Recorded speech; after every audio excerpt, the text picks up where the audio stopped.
हे जे कलम आहे वैज्ञानिक दृष्टिकोनाचं हे अतिशय महत्वाचं आहे. ते केवळ संविधानामध्ये ठेवून चालणार नाही तर त्याची अंमलबजावणी करण्याचं तर आहेच. त्याचं एकट्याचं नाही, त्याच्या सगळ्या कुटुंबाचं नुकसान आहे, समाजाचं पण आहे, शरीराचं नुकसान आहे. त्याच्यामुळे त्याच्यापासून आपण दूर राहिले पाहिजे. अजून लोक येत आहेत, तोपर्यंत आपण या ठिकाणी एक छानसं गाणं घेऊया. आवडेल ना गाणं म्हणायला? सगळ्यांना आवडेल ना? त्याचबरोबर आपल्याला माहित आहे की लता मंगेशकरच्या ज्या बहीण होत्या त्या आशा भोसले यांचंही निधन झालेलं आहे की नाही? आपण त्यांना श्रद्धांजली वाहूया. 2 मिनिटं उभा राहून. हा, सगळेजण. साध विज्ञान विसरला, काय इंजिनियरची कथा, त्याची वास्तू पुरुष देवता, त्याची वास्तू पुरुष देवता, घरी पुरोहित आणुनी, घरी पुरोहित आणुनी, घरी वास्तूची शान. हा, बघ जरा बघ. बरं झालं ना, ताण लागली. पाणीच आहे ना? निरंजन नक्की पाणी आहे ना? हे बा, असं जर तुला बाहेर कोणी पाणी दिलं आणि जरा बघ पिऊन म्हणलं, पिणार काय लगेच? समजा साताऱ्याचा कंदी पेढा आणलाय, प्रवासात दिला तुला, खाणार का लगेच बका बका? नाही ना? असं बाहेर अनोळखी व्यक्तीने जर काही दिलं तर घ्यायचं, आधी तुम्ही पिऊन दाखव म्हणायचं. बरोबर आहे ना? हल्ली माणसं फार वाईट आहेत, लक्षात ठेवा. बाहेर त्याच्यात गुंगीचं औषध असू शकतं, पेढ्यामध्ये गुंगीचं औषध असू शकतं. तुम्हाला लुटण्यासाठी गोड गोड बोलून तुम्हाला मनात बर्फी अंडे खावा, घरची भाकरी खावा म्हणणार. आधी तू खा म्हणायचं, मग मी खाते. घाबरू नकोस, ह्याच्यामध्ये काय मी मिक्स केलेलं नाही. थांब थांब, मी पण पिऊन दाखवतो. थांब. जर काय झालं तर मला पण होईल, आहे की नाही? चढणार बिडणार तर काहीच नाही, टेन्शन घेऊ नकोस. हा, म्हणजे गुंगीचं औषध नाही, लगेच काढला दुसरा अर्थ तुम्ही त्याला. बस जागेवर जोरदार काय. मगाशी मी विचारलं रॉकेल आहे का? कुठंच नाही रॉकेल. म्हणजे रॉकेल लागेल म्हणजे तेल लागेल, वात लागेल, अजून काय लागेल? जरा डोकं चालवा. माचीस लागेल. सवा, किती छान उत्तर आहे. काड्याची पेटी लागेल, दिवा तर लागेलच, वात लागेल, रॉकेल लागेल, तेल लागेल, अजून काय लागेल? जरा डोकं चालवा. काय लागेल सर अजून? गॅस. गॅसचे पण असतात ना, काय काय छोटीशी गॅसचे पण असतात. हा, अजून काय लागेल? ऑक्सिजन. शाबास रे पट्ट्या, काय डोकं चालवलं, एक नंबर. बरोबर आहे त्याचं. ऑक्सिजन फक्त आता धरून. आणि जरा बघायचं, आज सगळे गल्लीतले आपले लोक आलेत का कार्यक्रमाला? जरा बघायचं. हा, जमल ना? नंतर ही चिमणी घ्यायची, फुकायचं असा. आणि ही स्मशान भूमीतनं आणलेली हडळीच्या कवटीची काठी आहे. ही अशी अशी फिरवायची. जर काय याच्यामध्ये असेल लपवलं तर पळून जाईल. मांत्रिक तांत्रिक वापर करतात का नाही? हा, तशी आहे. घाबरू नकोस, काय होणार नाही, मी आहे इथं. हा, घे. बघ जरा सगळे दिसत आहेत का? कोण कोण आलं नाही जरा डोक्यात ठेवायचं. हा, बघ. खूप पहिल्यांदा जोरात. शाबास. हा, बघ जरा सगळे, एक नंबर. दिसतात ना सगळे? हा, आलेत का सगळे? आता ही घे चिमणी, फुकीला जोरात. शाबास. उलटी कर तिला. हा, आणि असं छोड करायचं त्याला. उलट करायचं, उलट कर पूर्ण. काय लपवलेलं असलं तर पळून जाईल. कर की छो, कर की. हा, छो मन छो. हा, काय पितेस? पाणी. हा, पाणी पिऊन टाकलेलं आहे तिने. आता या ठिकाणी चल बघूया काय होतं. या ठिकाणी या आगळ्या वेगळ्या कार्यक्रमाचं उद्घाटन झालेलं आहे, असं या ठिकाणी मी जाहीर करतो. दुनिया झुकती है, झुकाने वाला चाहिए. बरोबर ना? पाण्याने आग लागते का विजते? बस बाळा जागेवर. एकच पाणी तपासलं होतं का नाही बाबा? हा, अजून पेटलेलं आहे ती. त्यामुळं 3, 4, 5, 6, 7, 8, 9. वेळ संपलेली आहे. चांगल्या पुढा.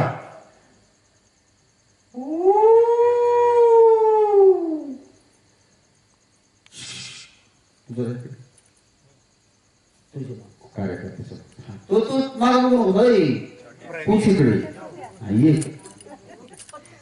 ये घाबरू नकोस. तेव्हापासून मी निरीक्षण करतोय हा थोडा कावरा झाला झालाय काय मनात चिरबीचं झालं हो का नाही फक्त सांग झालेलं आहे. ह्याला काय कळा ना काय झालं नेमकं. घाबरू नको असं हलू नकोस काय होणार नाही. ही असं आज नाही 3.5 वर्षाची 7.5 याच्या मागे लागलेली अप्रेंटिसशिप आता तू करतोय. शिकत असताना पण तू मन देऊन शिकायचा बघायचं सगळं. पण थोडा वेळ निघून गेला की थोडं तुझं कवर व्हायचं मन व्हायचं का नाही. हा हे बाबा बुवा मांत्रिक असं बरोबर लागतं. हा घाबरू नकोस तुला घाम फुटलाय मला माहिती आहे पुढे. आणि मी पुरावा देणार आहे. पुराव्याशिवाय काय बोलणार नाही. पुरावा देणार आहे. थोडा पुढे घाबरू नकोस. हाताची घडी काढ सरळ उभा राहा. हे मांत्रिक तांत्रिक असं करतात. हे बा पुरावा देणार आहे मी काय बोलणार नाही.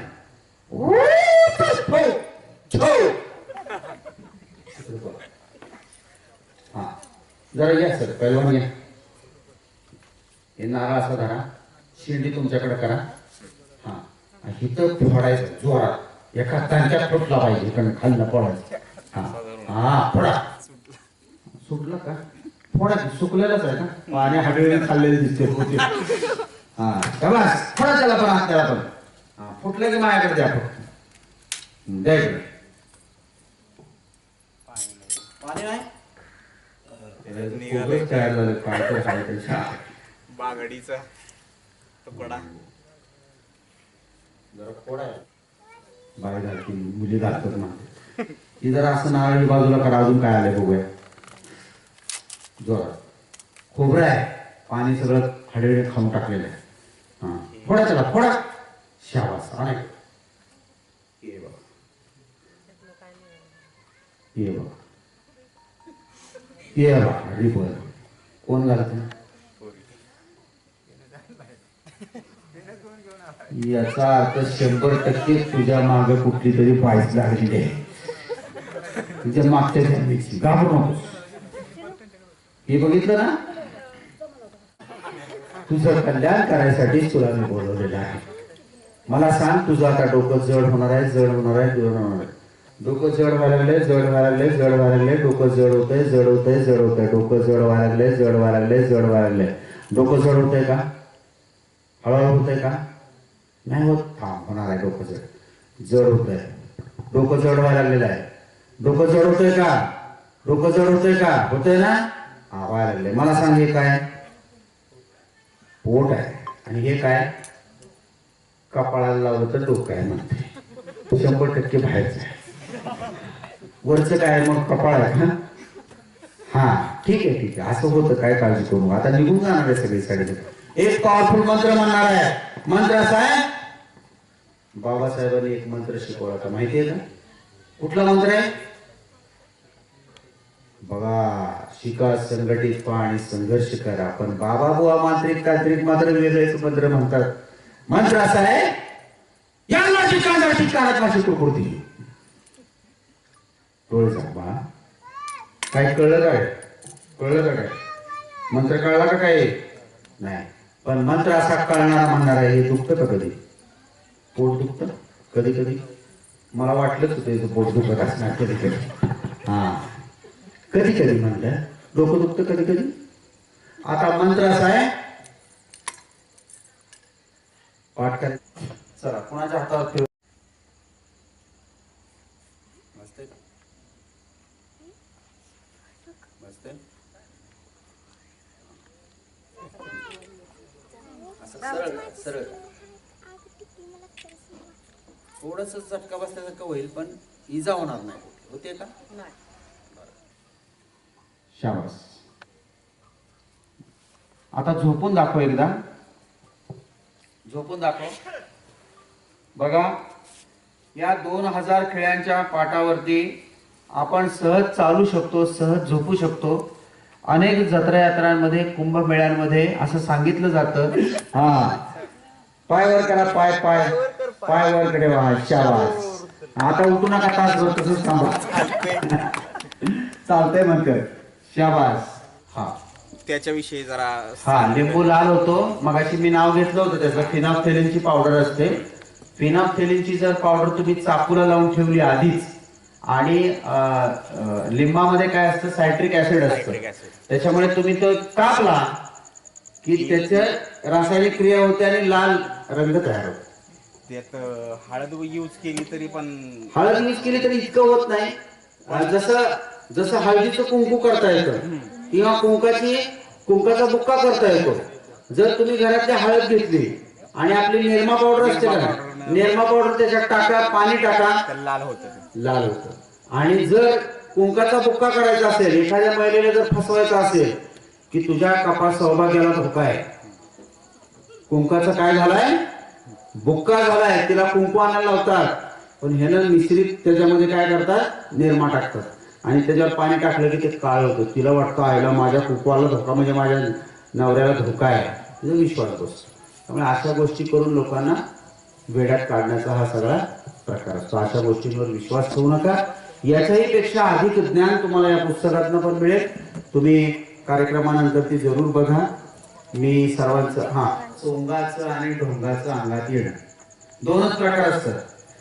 मानसिक आजार जसे आपल्याला शरीराला इतर आजार होतात, तसाच हा मानसिक आजार आणि अंगात येण्याचा असू शकतं. जर योग्य उपचार मिळाले तर ते बरं होऊ शकतं. मानसिक आजाराचं जास्त करून महिलांच्या अंगात येतं, कारण महिलेला आपल्या समाजामध्ये दुय्यम वागणूक दिली जाते. लहानपणापासून म्हातारपणापर्यंत बघा, महिला ही कुणाच्या ना कुणाच्या ताब्यात असते. लहानपणी आई वडिलांच्या ताब्यात, थोडी मोठी झाली की नवऱ्याच्या ताब्यात, नंतर सासू सासऱ्याच्या ताब्यात. त्याच्यामुळे तिच्या मानसिकतेचा विचार कधीही केला जात नाही. ही सगळी मानसिकता म्हणजे सगळं मना असं डोक्यामध्ये दाबून दाबून दाबून ती जगत असते. ते बाहेर काढण्यासाठी कुठंतरी अंगात आणलं तर जी सासू तुला शिव्या घालत होती ती सासू परत पाया पडते, कारण माझ्या सोनाच्या अंगात आले. हे मानसिक आजाराचा अंगात येणं लक्षात घ्या. पण सोंगाचा आणि ढोंगाचा जर अंगात असेल तर तिथं मात्र त्याच्यातून पैसे कमवले जातात. सोंगाचा ढोंगाचा अंगात येणं एका मिनिटात आम्ही बंद करतो. अनेक जत्रा यात्रांच्या मध्ये आम्ही असं अंगात येण्याचं म्हणजे 100 जणांच्या अंगात येत होतं. हे आम्हाला माहित होतं हे ढोंगाचं आहे म्हणून, ते आम्ही बंद केलेलं आहे. त्याच्यामुळे सोंग आणि ढोंग असेल तर अंधश्रद्धा निर्मूलन समितीचे कार्यकर्ते 100% ते बंद करतात. पण मानसिक आजाराचं जर असेल तर त्यांना योग्य उपचार देऊनच ते बरं करावं लागतं. ते बरं करण्यासाठी देखील आम्ही मदत करतो, योग्य मार्गदर्शन करतो, चांगल्या डॉक्टरांकडे नेण्याचा सल्ला आम्ही देतो. जी काही मदत लागेल ती आम्ही करतो. त्यामुळे अशा गोष्टींवर विश्वास ठेवू नका. जो जादूटोणा विरोधी कायदा झालेला आहे दाभोळकरांच्या खुनानंतर, त्याचं एक पुस्तक इथं 20 रुपयाला आहे. त्या पुस्तकामध्ये दिलेलं आहे की अंगात येणं हा गुन्हा नाहीये, पण अंगात येऊन जर एखादी व्यक्ती फसवत असेल, लुबाडत असेल, लुटत असेल, पैसे कमवत असेल, दुसऱ्याला चुकीचा मार्ग दाखवत असेल तर मात्र आता जादूटोणा विरोधी कायद्यानुसार 7 वर्षाची सक्त मजुरीची शिक्षा आहे. 5,000 पासून 50,000 पर्यंतचा दंड आहे. हे लक्षात घ्या. जर अंगात येऊन कुणी गावात फसवत असेल दुसऱ्याला तर या कायद्यान्वये जर तक्रार केली तर जेलची हवा खायला लागेल. मग कुठलाही देव कोणीही तुम्हाला सोडवायला येणार नाही. ही करून बाजूला काढली जाते. विस्तवावर ज्यावेळेला आपला पाय पडतो त्याला म्हणायचं फक्त तू काय कर, एक 10 सेकंद तिथे थांबल का, ते पळत जातात बघा, पळत नॅनो सेकंद. त्यामुळे पळत जातात, त्यामुळे भाजत नाही. जर खरोखरच तुला जर विस्तवावर जायचं असेल तर आम्ही म्हणतो मग अशा तापलेल्या सळ्या ठेवतो ना, जा बरं त्याच्यावर जमते का बघू, सोलवटूनच निघल सगळं. काही वेळेला अपघात घडलेले आहे, पळत गेला पाय निसटला पडला, सगळा भाजूनच बाहेर लावा आणल्यासारखा. त्याच्यामुळं अशा गोष्टींवर विश्वास ठेवू नका. श्रद्धेच्या नावाखाली असे अघोरी प्रकार बंद झाले पाहिजेत. हे चुकीचं आहे. त्याच्यामुळे दाभोळकरांच्या बलिदानानंतर महाराष्ट्रामध्ये हा कायदा झालेला आहे. हा कायदा पुस्तकात राहून चालणार नाही. आता ह्याचं एक लेक्चर माझं वेगळं असतं, व्याख्यान 5 तासाचं ते व्याख्यान आहे. कायद्यामध्ये काय आहे, काय केलं पाहिजे, हे सगळं मी पोलीस स्टेशनला देतो. त्यामुळे हे जर समजून घ्यायचं असेल तर 20 रुपयाचं पुस्तक इथं आहे, तुम्ही घ्या. चित्रमय पद्धतीने याच्यात सगळं दिलेलं आहे आणि जी आर देखील आहे शासनाचा काय आहे ते. तुम्ही सगळ्यांनी मनपूर्वक